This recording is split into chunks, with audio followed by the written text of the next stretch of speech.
Hello friends, warm greetings from Eglavi Academy. Today we are going to see about the concept rule of inference in quantified statements. There are four types of rule of inference in quantified statements. First one is universal instantiation. It is the rule of inference used to conclude that P of C is true where C is a particular member of the domain given the premise for all x P of x. So இது இந்த மாதிரி சுச்சுவேஷனில் நம்ம universal instantiation use பண்ணலாம் அப்படிங்கிறத நம்ம பார்ப்போம். இப்போ ஒரு ஸ்டேட்மெண்ட் கொடுத்துருக்காங்க.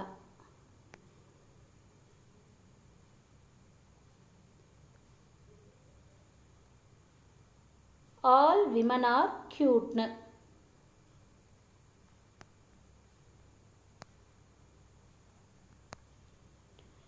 இப்போது ஆல்ங்கிறது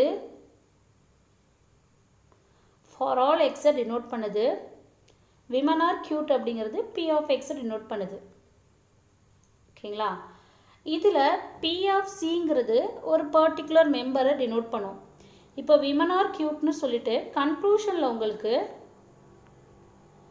சீதா இஸ் க்யூட்னு இருக்குன்னு வச்சுக்கோங்க. அது true. Because all women are cute ட்ரூவாக இருக்கும் போது அதோட பி ஆஃப் சி என்னது உங்களுக்கு சீதா இஸ் க்யூட்டும் கரெக்டாக தான் இருக்கும், விச் மீன்ஸ் ட்ரூவாக தான் இருக்கும். ஸோ இந்த மாதிரி சுச்சுவேஷனில் we can use universal instantiation. ஓகேங்களா? நெக்ஸ்ட் பாருங்கள், universal generalisation. It is the rule of inference states that for all x P of x is true given the premise that P of C is true for all elements C in the domain. அதாவது இது எப்போ நம்ம use பண்ணுவோம் அப்படின்னு நம்ம பார்க்கணும். Universal generalisation நாம் என்ன பண்ணுவோம் அப்படின்னா மேக்ஸ்லலாம் ஒரு பர்டிகுலர் கேஸ் எடுத்து இந்த கேஸ்க்கு இது ட்ரூவாக இருக்குது, அப்போது இதே மாதிரி இருக்க எல்லா வேல்யூஸ்க்கும் இது ட்ரூவாக தான் இருக்கும் அப்படின்னு சொல்லுவோம். ஜென்ரலைசேஷன் பண்ணி சொல்லுவோம். ஓகேங்களா? அதை தான் யூனிவர்சல் ஜென்ரலைசேஷன் அப்படின்னு சொல்கிறோம்.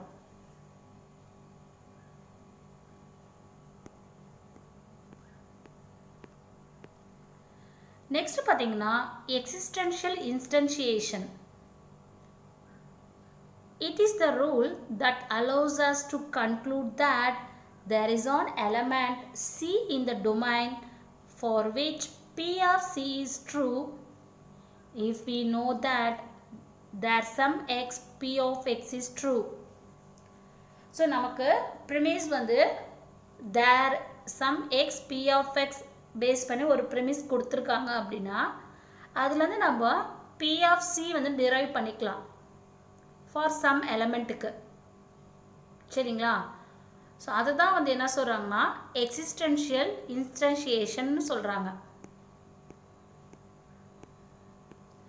Next existential generalisation.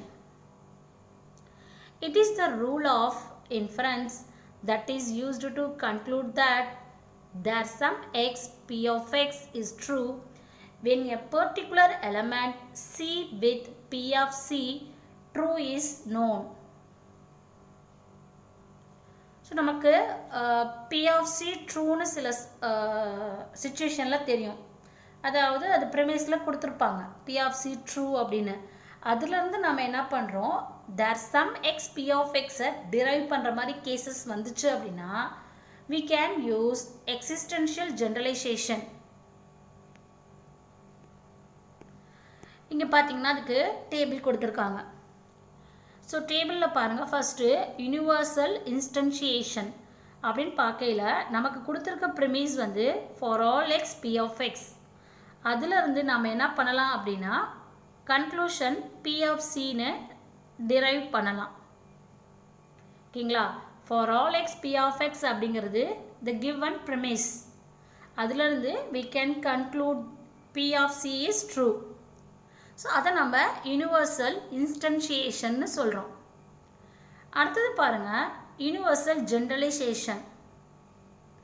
அதில் பார்த்தீங்கன்னா நமக்கு ப்ரெமிஸ் என்ன கொடுத்துருப்பாங்க அப்படின்னா P of C for arbitrary C ஏதோ ஒரு வேல்யூ ஓகேங்களா அந்த வேல்யூக்கு கன்க்ளூஷன் என்ன பார்த்தீங்கன்னா நமக்கு for all x P of x வந்து ட்ரூங்கிறது தான் கன்க்ளூஷன் ஸோ இந்த மாதிரி டைப்பில் இருந்தால் நம்ம யூனிவர்சல் ஜென்ரலைசேஷன் யூஸ் பண்ணலாம் நெக்ஸ்ட் பார்த்தீங்கன்னா எக்ஸிஸ்டென்ஷியல் இன்ஸ்டன்ஷியேஷன் ஓகேங்களா இந்த மாதிரி சுச்சுவேஷனில் நமக்கு ப்ரிமிஸ் வந்து எப்படி கொடுத்துருப்பாங்கன்னா there some x P of x கொடுத்துருப்பாங்க ப்ரிமிஸில் அதுலேருந்து நம்ம P of C for some element Cங்கிறது கன்க்ளூஷனாக டிரைவ் பண்ணிக்கலாம் ஓகேங்களா நெக்ஸ்ட் வந்து பார்த்தீங்கன்னா எக்ஸிஸ்டென்ஷியல் ஜென்ரலைசேஷன் இதில் என்னன்னு பார்த்தீங்கன்னா உங்களுக்கு ப்ரிமிஸில் P of C for some element C கொடுத்துருவாங்க அதுலேருந்து நாம் கன்க்ளூஷன் வந்து என்ன பண்ணலாம் அப்படின்னா there some x P of x அப்படிங்கிறத டிரைவ் பண்ணலாம் சரிங்களா ஸோ இந்த டேபிள் யூஸ் பண்ணி தான் என்ன பண்ணுறோம் அப்படின்னா ஃபர்தராக இருக்க எக்ஸசைஸை சால்வ் பண்ண போகிறோம் ஃபஸ்ட்டு பாருங்கள் எக்ஸாம்பிளில் using the rules of inference construct a valid argument to show that John Smith has 2 legs. It is a consequence of the premises every man has 2 legs. Then John Smith is a man. இப்போ கொடுத்துருக்க ஸ்டேட்மெண்ட்டை நல்லா analyse பண்ணி பாருங்கள் John Smith has 2 legs அப்படிங்கிறது உங்களுடைய conclusion so கன்க்ளூஷனில் நமக்கு P of C வந்துச்சு அப்படின்னா நம்ம என்ன விதமான ரூல் ஆஃப் இன்ஃபரன்ஸ் யூஸ் பண்ணுவோம் அப்படின்னா யூனிவர்சல் இன்ஸ்டன்ஷியேஷன் நம்ம யூஸ் பண்ணுவோம் ஓகேங்களா ஸோ இதை வந்து மைண்டில் வச்சுக்குவோம் நெக்ஸ்ட்டு பாருங்கள் ப்ரிமிசஸ் கொடுத்துருக்காங்க ப்ரிமிசஸில் வந்து பார்த்திங்கன்னா எவ்ரி மேன் ஹேஸ் 2 legs அப்படின்னு சொல்லி கொடுத்துருக்காங்க so every man has 2 legs அப்படிங்கும் போது எவ்ரிங்கிறது நமக்கு ஃபார் ஆல் டினோட் பண்ணுது ஓகேங்களா ஸோ இங்கே மேன் ஸோ மேன்ங்கிறத நம்ம எக்ஸ்ன்னு எடுத்துக்கிறோம் so X is a man ஓகேங்களா அப்போது அதை நம்ம வந்து எப்படி ரெப்ரசன்ட் பண்ண போகிறோம் அப்படின்னா எம் ஆஃப் எக்ஸ்னு ரெப்ரசன்ட் பண்ண போகிறோம் எவ்ரிங்கிறது வந்து எல்லா வேல்யூஸ்னு அர்த்தம் அதனால் எக்ஸ்ன்னு வச்சுக்கிறோம் மேன்கிறனால எம்னு வச்சுக்கிறோம் so m of x denote x is a man next பாருங்கள் ஹேஸ்க்கு முன்னாடி இருக்க பார்ட் வரைக்கும் நம்ம m of xன்னு வச்சுட்டோம் ஹேஸ்க்கு ஆஃப்டர் இருக்க பார்ட்ஸை வந்து 2 legsன்னு இருக்குது அதில் லெக் அப்படிங்கிறத வந்து நம்ம என்ன பண்ணலாம் எல்லு ரெப்ரசன்ட் பண்ணுறனால அது வந்து மேனை ரெப்ரசன்ட் பண்ணுறனால L of xன்னு வச்சுக்கிறோம் ஸோ L of xல என்ன இருக்கும் அப்படின்னா x has 2 legsன்னு இருக்கும் ஓகேங்களா ஸோ ஃபஸ்ட்டு ப்ரிமிஸ் கொடுத்துருக்கத நம்ம எவ்ரி மேன் அப்படிங்கிறத எம் ஆஃப் எக்ஸ்னு எடுத்திருக்கோம் ஹேஸ் 2 legs அப்படிங்கிறத எல் ஆஃப் எக்ஸ்னு எடுத்திருக்கோம் அடுத்த ப்ரிமிஸ் பாருங்கள் ஜான் ஸ்மித் இஸ் எ மேனுன்னு இருக்குது ஓகேங்களா ஸோ ஜான் ஸ்மித் அப்படிங்கிறது என்னென்னா மெம்பர் ஆஃப் த டொமைன் அப்படி தானே உங்களுக்கு அப்போ மெம்பர் ஆஃப் த டொமைன் வந்து நம்ம எப்படி வந்து எழுதுவோம் அப்படின்னு பார்ப்போம்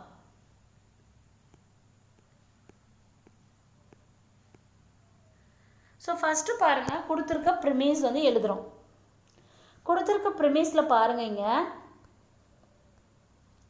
எவ்ரி மேன் ஹேஸ் 2 legs அப்படின்னு சொல்லி கொடுத்துருக்கோம் ஸோ எவ்ரி மேன் ஹேஸ் 2 legsங்கிறத எப்படி நம்ம எழுதுவோம் சிம்பாலிக் ஃபார்மில் எவ்ரிங்கிறத ஃபார் ஆல் எக்ஸ்ன்னு எழுதுவோம் ஓகேங்களா எவ்ரி மேன்ங்கிறத ஆல்ரெடி எப்படி ரெப்ரசன்ட் பண்ணியிருக்கோம் அப்படின்னா எம் ஆஃப் எக்ஸ் ஓகேங்களா எவ்ரி மேன் ஹேஸ் 2 legs அப்படிங்கிறத எப்படி எழுதுவோன்னா M of X implies legs என்ன வச்சுருக்கோம் எல் ஆஃப் எக்ஸ்னு வச்சுருக்கோம் அப்போது ஃபஸ்ட்டு கொடுத்துருக்க ப்ரிமிஸை எப்படி டிரான்ஸ்லேட் பண்ணுறோம் அப்படின்னா சிம்பாலிக் ஃபார்மில் எவ்ரி மேன் ஹேஸ் 2 legs அப்படிங்கிறது for all X M of X implies L of எக்ஸ்னு நம்ம டிரான்ஸ்லேட் பண்ணுறோம் சரிங்களா அடுத்து John Smith is a man. So மேனுக்கு வந்து ஆல்ரெடி பார்த்திங்கன்னா நம்ம எம் ஆஃப் எக்ஸ்னு வச்சுருக்கோம். எக்ஸுங்கிறது எவ்ரி மேனை வந்து டினோட் பண்ணுது. பட் இங்கே நம்ம மேன்னு யாரை டினோட் பண்ணுறோம் அப்படின்னா செகண்ட் ப்ரிமிஸில் ஜான் ஸ்மித்தை. அப்போ எம் ஆஃப் எக்ஸை நீங்கள் எப்படி எழுதலாம் அப்படின்னா எம் ஆஃப் ஜேன்னு எழுதலாம். J represent John.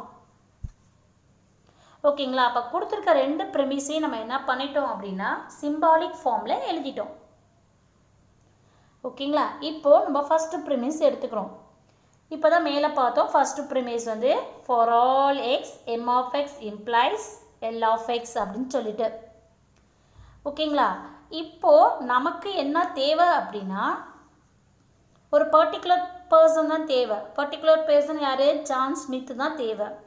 அப்போது நம்ம என்ன பண்ணுறோம் அப்படின்னா யூனிவர்சல் இன்ஸ்டன்ஷியேஷன் யூஸ் பண்ணி for all X M of X implies L of எக்ஸை M of J implies L of ஜேன்னு மாற்றுறோம். நம்ம ஏற்கனவே பார்த்தோம் யூனிவர்சல் இன்ஸ்டன்ஷியேஷன் டேபிளில். ஸோ டேபிள் எப்படி இருக்குது அப்படின்னு பார்த்தீங்கன்னா for all x P of x therefore p of cன்னு எழுதுவோம். இப்போ இதை இதோட கம்பேர் பண்ணி பாருங்கள். ஃபார் ஆல் எக்ஸ் இருக்குது. இந்த p of x இப்போ எது ரெப்ரசன்ட் பண்ணுது அப்படின்னா m of x implies l of x அப்படிங்கிறது p of x டினோட் பண்ணுது. இப்போது நம்ம அடுத்தது p of x எப்படி எழுதணும்னா p of cன்னு எழுதணும். இப்போது அப்போ p of xங்கிற இடத்துல என்ன இருக்குது நமக்கு m of x implies l of xன்னு இருக்குது. அதுதான் நம்மளோட p of x. இப்போது எக்ஸோட இடத்துல we are going to substitute the value c. சிங்கிற வேல்யூ நீங்கள் சப்ஸ்டியூட் பண்ணுவீங்க. ஓகேங்களா? இங்கே சிங்கிறது அந்த பர்டிகுலர் மெம்பர். அந்த மெம்பர் யார்? இங்கே ஜான். ஸோ ஜானை எப்படி ரெப்ரசன்ட் பண்ணுறோம்? ஜேன்னு ரெப்ரசன்ட் பண்ணுறோம். அதனால தான் என்ன ஆகுது அப்படின்னா M of J implies L of ஜேன்னு வருது. ஓகேங்களா? So universal instantiation from the step 1 இது ஸ்டெப்பை வந்து ரெஃபர் பண்ணுது. அடுத்தது நமக்கு கொடுத்துருக்க ப்ரிமிஸ் என்னது? M of J. ஓகேங்களா? இப்போ இந்த செகண்ட் அண்ட் தேர்ட் ஸ்டெப்பை பாருங்கள். பார்த்தீங்கன்னா இப்போது நம்ம ப்ரீவியஸ் வீடியோவில் பார்த்தோம் மாடஸ் போனன்ஸ். மாடஸ் போனன்ஸ் எப்படி இருக்குன்னு பார்த்தோம். P implies Q then P therefore எப்படி எழுதலாம்? Qன்னு எழுதலான்னு பார்த்தோம். இப்போ இதை இதோட கம்பேர் பண்ணி பாருங்கள். Pயோட பிளேஸில் M of J இருக்குது. Qவோட பிளேஸில் L of J இருக்குது. அகைன் இந்த Pயோட பிளேஸில் M of J இருக்குது. அப்போ therefore கன்க்ளூஷனில் Qங்கிறதுக்கு பதிலாக நம்ம என்ன எழுதுவோம் அப்படின்னா L of Jன்னு எழுதுவோம். ஓகேங்களா? அதுதான் ஸ்டெப் 4ல் வந்திருக்கு. நமக்கு கன்க்ளூஷன் என்ன தேவை? L of Jங்கிறது நம்மளோட கன்க்ளூஷனாக செக் பண்ணுறோம். ஸோ எல் அப்படிங்கிறது எதை ரெப்ரசன்ட் பண்ணுது? ஹேஸ் 2 legs அப்படிங்கிறத ரெப்ரசன்ட் பண்ணுது. இங்கே ஜேங்கிறது யாரை ரெப்ரசன்ட் பண்ணுது? ஜான். அப்போது L of J is equivalent to John Smith has 2 legs.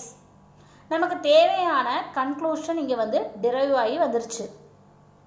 அப்போது நமக்கு தேவையான கன்க்ளூஷனை டிரைவ் பண்ணி இங்கே வர்றதுக்கு நம்ம என்னென்ன ரூல் யூஸ் பண்ணியிருக்கோம் அப்படின்னா யூனிவர்சல் இன்ஸ்டன்ஷியேஷன் யூஸ் பண்ணியிருக்கோம். தென் மாடஸ் போனன்ஸ் யூஸ் பண்ணியிருக்கோம். ஸோ உங்களுக்கு எக்ஸாம்பிளில் கேட்கலாம் இந்த மாதிரி கொடுத்துட்டு இதில் என்னென்ன ரூல் ஆஃப் இன்ஃபரன்ஸ் யூஸ் பண்ணியிருக்காங்க அப்படின்னு. ஸோ அப்போது நீங்கள் இந்த சம்மை இப்படி தான் டிரைவ் பண்ணி கொண்டு வரணும். ஐ திங்க் எல்லாருக்கும் புரியும்னு நினைக்கிறேன்.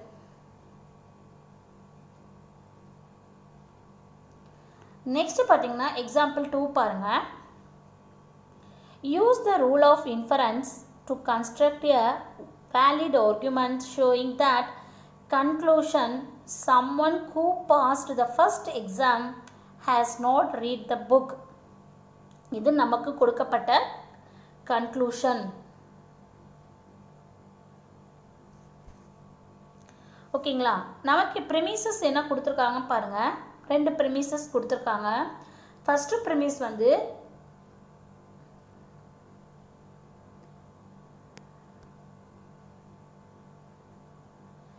a student in this class has not read the book. This is the first premise given. Second premise பாருங்க, everyone in this class passed the first exam அப்படிங்கிறது second premise. ஓகேங்களா? இப்போ நம்ம first premise-ஐ examine பண்ணுவோம். இதில் a student in this class-னு இருக்கு. ஹேஸ்க்கு முன்னாடி இருக்கிறத ஃபஸ்ட்டு பார்ட்டாக எடுத்துக்கோங்க, ஹேஸ்க்கு அப்புறம் இருக்கிறத செகண்ட் பார்ட்டாக எடுத்துப்போம். இப்போ இங்கே கிளாஸ் அப்படிங்கிறனால நான் சீன்னு வச்சுருக்கேன். ஏ ஸ்டூடெண்ட் அப்படிங்கும் போது ஏதோ ஒரு ஸ்டூடெண்ட், அப்போ எக்ஸ்ன்னு வச்சுருக்கேன். அப்போது C of x denote x in this class. ஓகேங்களா? அடுத்தது நாட் ரீட் த புக் அப்படின்னு இருக்குது. ஸோ இங்கே நெகேஷன் ஃபார்மேட்டில் இருக்குது. ஸோ அதை நம்ம வந்து நெகேஷனை எடுத்து விட்டுட்டு நார்மலாக வச்சுக்குவோம் ஃபஸ்ட்டு. அப்போது நாட் ரீட் த புக்கை ரீட் த புக்குங்கிறது பீங்கிறதுனால பி ஆஃப் எக்ஸ் அப்படின்னு வச்சுக்கிறீங்க. ஓகேங்களா? அப்போது ஃபஸ்ட்டு நம்ம அனலைஸ் பண்ணிட்டோம், ஃபஸ்ட்டு ப்ரிமிஸை எப்படி பிரிச்சுருக்கோம் அப்படின்னு. இப்போ சி ஆஃப் எக்ஸ் அப்புறம் பி ஆஃப் எக்ஸ்னு பிரிச்சுருக்கோம். அடுத்தது பாருங்கள், செகண்ட் ஸ்டேட்மெண்ட் வாங்க. Every one in this class passed the first எக்ஸாம்னு சொல்லியிருக்காங்க. எவ்ரி ஒன் அப்படிங்கும்போது உங்களுக்கு ஃபார் ஆல் எக்ஸ் வந்துடும். ஓகேங்களா? இன் திஸ் கிளாஸ் அப்படிங்கும்போது சி ஆஃப் எக்ஸ் வந்துடும். பாஸ்டு த ஃபஸ்ட்டு எக்ஸாம்னு சொல்லல, பாஸ் அப்படிங்கிறனால பின்னு வச்சுக்கிறோம், அதுக்கு பி ஆஃப் எக்ஸ்னு அசைன் பண்ணிக்கிறோம். So C of x, P of x, P of எக்ஸ்னு 3 அசைன் பண்ணிக்கிட்டோம். இப்போ கொடுத்துருக்க ப்ரிமிசஸை ஃபஸ்ட்டு நம்ம ட்ரான்ஸ்லேட் பண்ணுவோம் சிம்பிள் ஃபார்முக்கு. சரிங்களா? ஸோ அப்போ தான் நமக்கு ஒரு ஐடியா கிடைக்கும். ஸோ ஃபஸ்ட்டு என்ன கொடுத்துருக்காங்க, உங்களோட ஃபஸ்ட்டு ப்ரிமிஸ் என்னன்னு பாருங்கள்.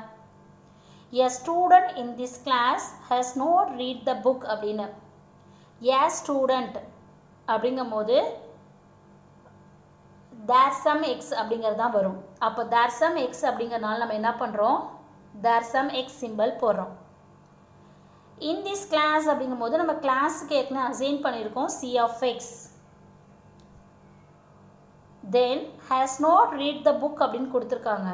அதனால் இங்கே நம்ம கன்ஜக்ஷன் யூஸ் பண்ணுறோம்.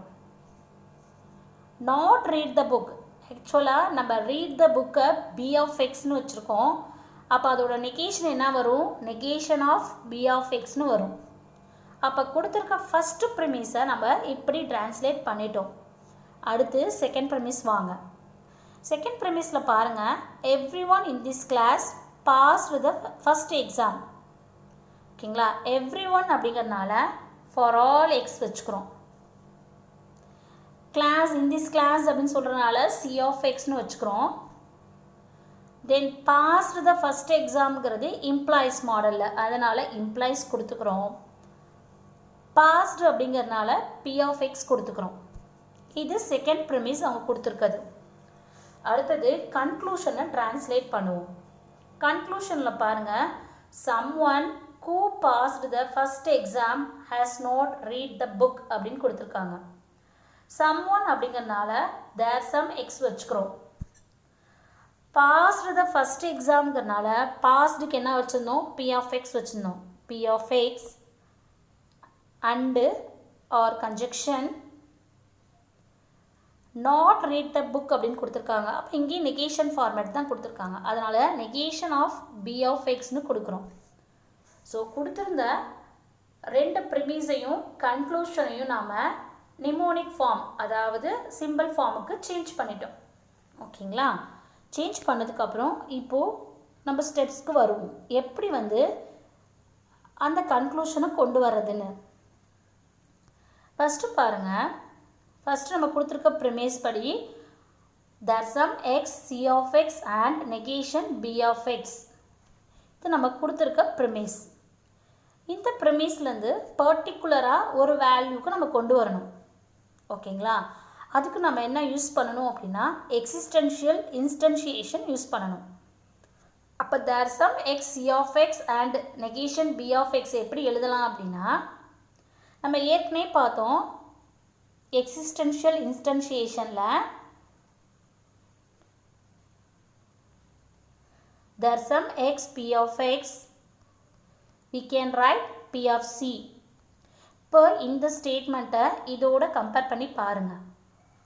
கம்பேர் பண்ணி பார்க்கையில் C of x conjunction negation B of x is equivalent to P of x. So P of xக்கு அதுக்கு ஈக்குவலண்ட்டாக இருக்குது. இப்போது நாம் இதுலேருந்து என்ன கன்க்ளூஷன் கொண்டு வரணும்னா P of C கொண்டு வரணும். அப்போது நம்ம என்ன பண்ணுவோம் அப்படின்னா இந்த x இருக்கிற இடத்துலலாம் C-யை ரீப்ளேஸ் பண்ணுவோம். அப்போ என்ன ஆயிரும் அப்படின்னா C of x பதிலாக இப்போ எக்ஸுக்கு வந்து ஏ ஸ்டூடெண்ட், அப்போ ஒரு ஸ்டூடெண்ட், அதனால் என்ன பண்ணுறேன் ஏன்னு வச்சுக்கிறேன். அப்போ C of A conjunction negation B of Aன்னு சொல்லிட்டு ஸ்டேட்மெண்ட் சேஞ்ச் ஆயிரும் according to the existential instantiation. ஓகேங்களா?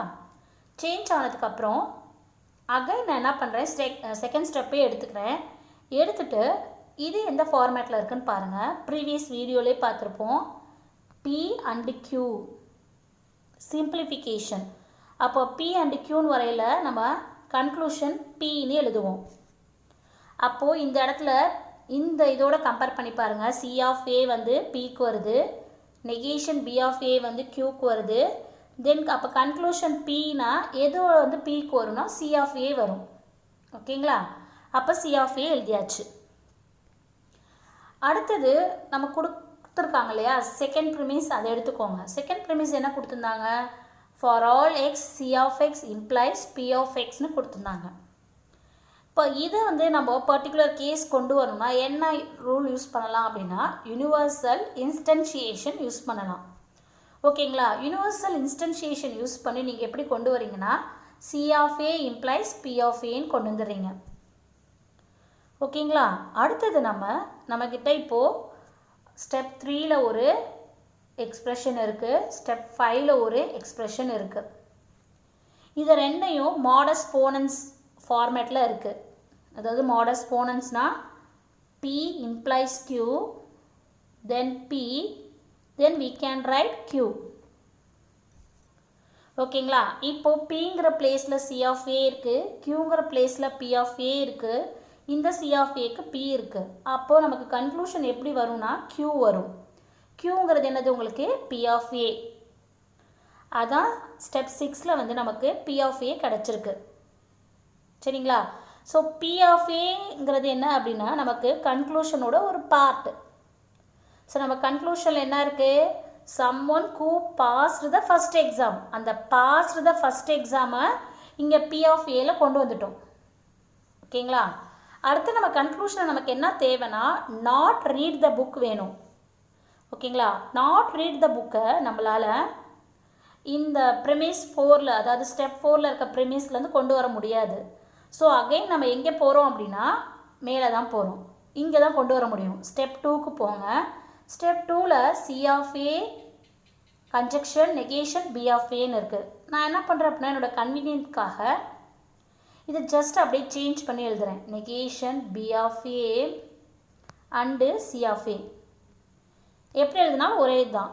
எழுதிட்டு இப்போ நான் அகைன் என்ன பண்ணுறேன் அப்படின்னா சிம்பிளிஃபிகேஷன் அப்ளை பண்ணுறேன். P and Q therefore P அப்படின்னு. இப்போ பாருங்கள் Pயோட பிளேஸில் என்ன இருக்கும்னா நெகேஷன் B of A இருக்கும்.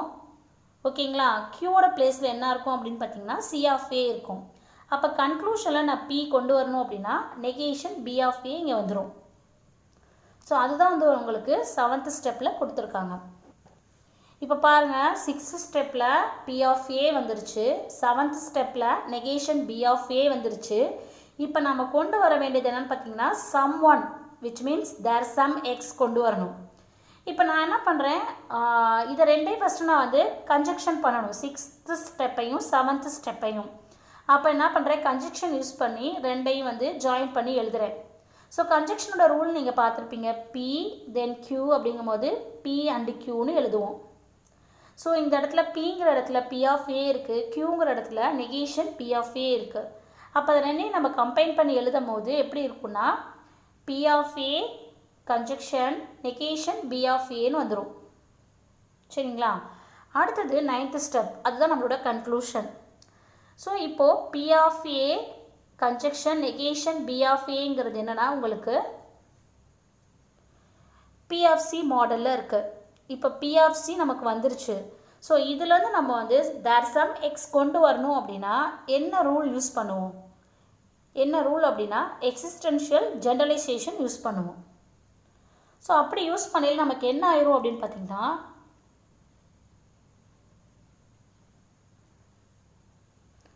P of Cங்கிறது நம்மக்கிட்ட இருக்குது, கன்க்ளூஷன் இருக்குது. இதுலேருந்து நம்ம என்ன பண்ணுறோம்? There some X P of X கொண்டு வரோம். இப்போ இதை கம்பேர் பண்ணி பாருங்கள். இது ஃபுல்லாகவுமே நமக்கு P of C. ஓகேங்களா? தேர் சம் எக்ஸ் போட்டுக்கிறோம். Next P of X. அப்போது இந்த ஏங்கிறது ஒரு பர்டிகுலர் கேஸ்க்கு உண்டானது. ஓகேங்களா? அதில் எக்ஸ் அப்போ என்ன பண்ணுறோன்னா ரீப்ளேஸ் பண்ணுறோம். ரீப்ளேஸ் பண்ண நமக்கு என்ன ஆகுதுன்னா there some X P of X conjunction negation B of Xங்கிற கன்க்ளூஷன் நமக்கு வருது. ஸோ இப்படி தான் நம்ம என்ன பண்ணுறோம் அப்படின்னா நமக்கு தேவையான கன்க்ளூஷனை டிரைவ் பண்ணணும். ஸோ எக்ஸாம்பிளில் கேட்குறாங்கன்னு வச்சுக்கோங்க, இந்த கன்க்ளூஷனை ரிட்ரைவ் பண்ணுறதுக்கு என்னென்ன ரூல் ஆஃப் இன்ஃபரன்ஸ் யூஸ் பண்ணணும்னு கேட்டிங்கன்னா நம்ம என்னென்ன சொல்லலாம் அப்படின்னா existential instantiation, simplification, then universal instantiation, then modus ponens, then again simplification, then conjunction and existential generalization. So டோட்டலாக இத்தனை ரூல்ஸ் வந்து யூஸ் பண்ணியிருக்கோம் இந்த கன்க்ளூஷனை டிரைவ் பண்ணி கொண்டு வர்றதுக்கு.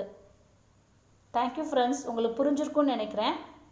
Thank you for your patient listening. So வந்து என்னோடய வீடியோஸ் பிடிச்சிருந்தா லைக் பண்ணுங்கள், சப்ஸ்கிரைப் பண்ணுங்கள் அண்ட் கமெண்ட் பண்ணுங்கள்.